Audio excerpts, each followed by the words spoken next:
I think you can compare with being married. You know, I think Penampilan gemilang timnas Indonesia saat berhasil mengalahkan China di Magdai ke-9 Grup C kualifikasi Piala Dunia 2026 zona Asia menuai sorotan dari berbagai pihak, termasuk legenda timnas Belanda Robin van Persie.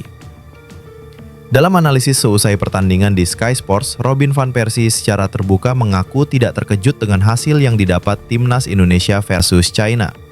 Bahkan Robin van Persie mengaku sudah memprediksi timnas Indonesia akan mengalahkan China dan lolos ke putaran keempat. Dari awal saya sudah memprediksi Indonesia akan mengalami kemajuan pesat dalam sepak bola setelah diperkuat pemain-pemain keturunan dari Belanda, ujar van Persie. Pertandingan melawan China adalah suatu bukti kalau Indonesia saat ini adalah calon raja Asia. Mungkin 1 atau 2 tahun mendatang, saya pikir Indonesia akan menyamai level Jepang dan Korea Selatan, imbuhnya. Salah satu poin utama yang disoroti legenda sepak bola Belanda tersebut ialah chemistry yang diperlihatkan oleh pemain lokal dan pemain keturunan yang menurutnya sudah mulai padu dan disiplin. Di bawah asuhan pelatih Patrick Kluivert, Indonesia tampil agresif sejak menit awal. Serangan demi serangan dilancarkan, memaksa China bermain lebih defensif.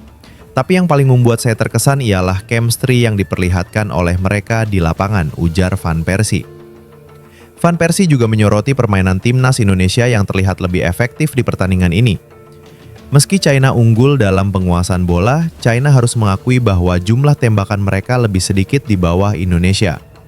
Berdasarkan data resmi AFC, Indonesia menguasai bola 47,9%, sementara China lebih tinggi dengan 52,1%. Namun dari segi produktivitas serangan, Garuda jauh lebih dominan. Timnas Indonesia melepaskan 13 tembakan dengan 3 diantaranya mengarah ke gawang. Sementara China hanya mampu melakukan 5 percobaan dan hanya 1 yang on target. Dalam hal distribusi bola, China sedikit lebih unggul dengan 373 umpan, dengan akurasi 84,5% dibandingkan Indonesia yang mencatatkan 351 umpan dengan akurasi 80,3%. Namun, ketajaman serangan dan ketahanan lini belakang menjadi kunci kemenangan Indonesia atas China pada pertandingan yang berlangsung ketat tersebut. Timnas Indonesia melakukan 17 tackle dan 16 sapuan, menunjukkan kerja keras pemain dalam mempertahankan keunggulan. China, meski lebih banyak melakukan sapuan 26 kali, gagal menembus pertahanan Garuda yang terorganisir dengan baik. Salah satu pemain timnas Indonesia yang paling banyak mendapat sorotan di pertandingan ini adalah sang kiper, Emil Audero. Menurut banyak pengamat sepak bola dunia, ada satu kelebihan Emil Audero yang terlihat cukup menonjol pada pertandingan kali ini. Kiper berusia 28 tahun itu mampu menjadi pemberi komando yang baik di lini belakang timnas Indonesia. Distribusi bola dari Emil Audero juga cukup baik. Hal itu sangat berguna bagi timnas Indonesia yang ingin melakukan serangan cepat ke pertahanan tim tirai bambu. Emil Audero sendiri terang-terangan mengaku gugup karena pertandingan ini merupakan laga debutnya bersama pasukan Garuda. Hal ini terlihat dalam 45 menit pertama, Emil sempat 2 kali terlihat ragu-ragu. Pertama saat memberikan operan pendek ke rekan setim yang hampir dipotong lawan, dan kedua ketika gagal menangkap bola sepak pojok dengan sempurna.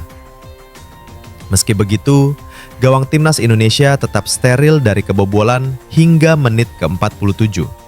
Namun setelah turun minum, Emil tampil lebih tenang dan dewasa meskipun Emil dipaksa berjibaku menyelamatkan gawang Garuda dari tembakan keras striker China, Wang Yudong.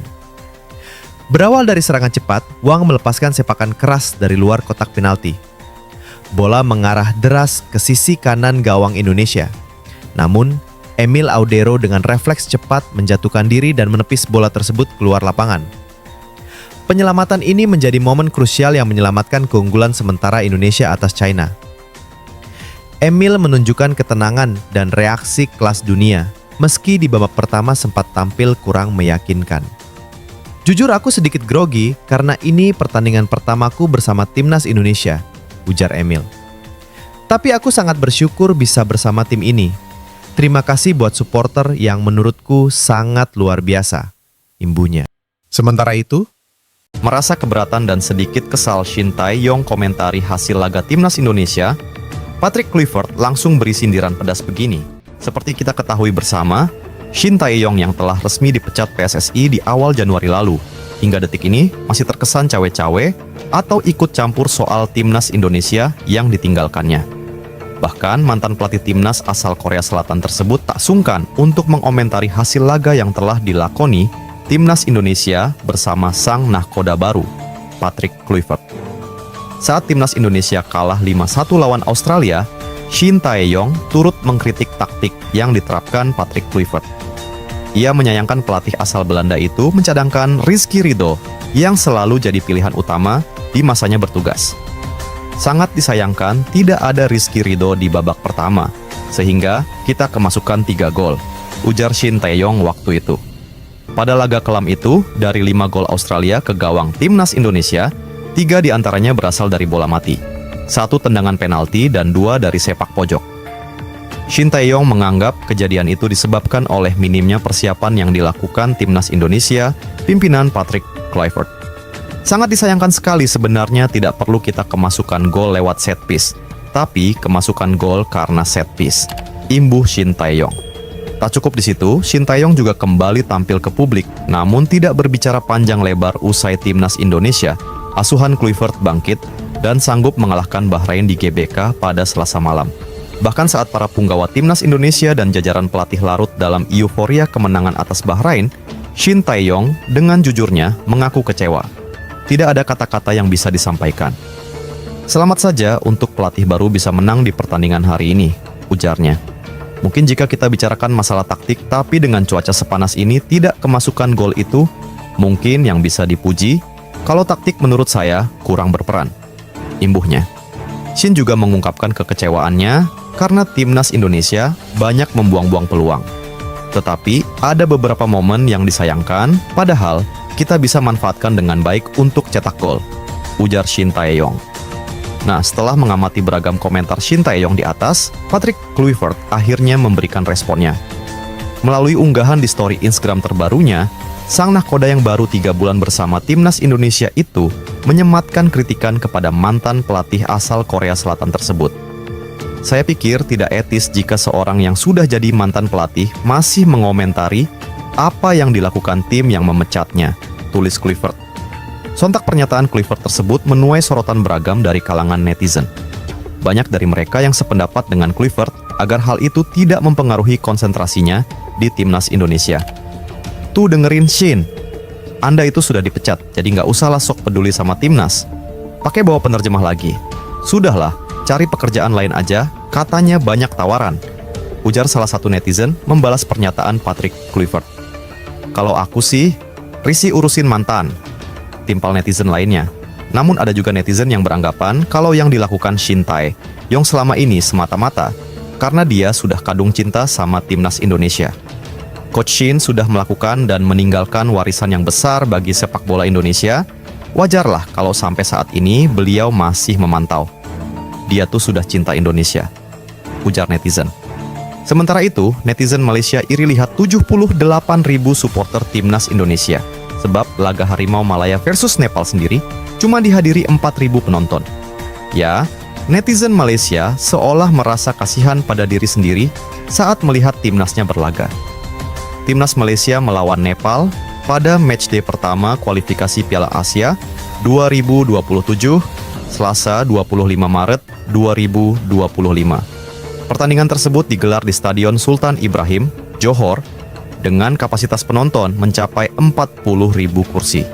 Sayangnya, meski skuad Harimau Malaya berhasil memetik kemenangan 2-0 atas Nepal, hanya 10% penonton yang hadir. Menurut laporan media lokal, Berita Harian, laga Malaysia melawan Nepal hanya disaksikan sekitar 4.000 penonton saja. Terlihat jelas bagaimana sejumlah sisi stadion kosong melompong dan menimbulkan kekhawatiran publik negeri jiran. Kehadiran hampir 4.000 supporter menyaksikan pertandingan yang melibatkan Harimau Malaya melawan Nepal, tulis Berita Harian. Pada putaran ketiga, Grup F kualifikasi Piala Asia 2027 di Stadion Sultan Ibrahim malam ini bukanlah kehadiran yang membanggakan. Sementara itu, media Malaysia lainnya, Stadium Astro, menyoroti laga timnas Indonesia versus Bahrain yang dihadiri sekitar 78.000 penonton. Dalam laga lanjutan kualifikasi Piala Dunia 2026 yang digelar di SUGBK pada hari yang sama saat Malaysia bermain. Saking takjubnya, Stadium Astro menyebut sorakan puluhan ribu supporter Indonesia ibarat petir yang menyambar permainan Bahrain, seolah merasa iri karena benar-benar diperlihatkan adanya pemain ke-12 secara nyata dari supporter Indonesia. Kualifikasi Piala Dunia 2026, 78.000 penonton saksikan kemenangan Indonesia atas Bahrain, tulis Stadium Astro.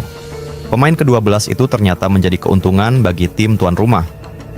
Ketika setiap sentuhan yang dilakukan pemain itu mendatangkan sorak-sorai bak petir yang menyambar permainan Bahrain sehingga mereka kehilangan fokus, sebut Astro Arena.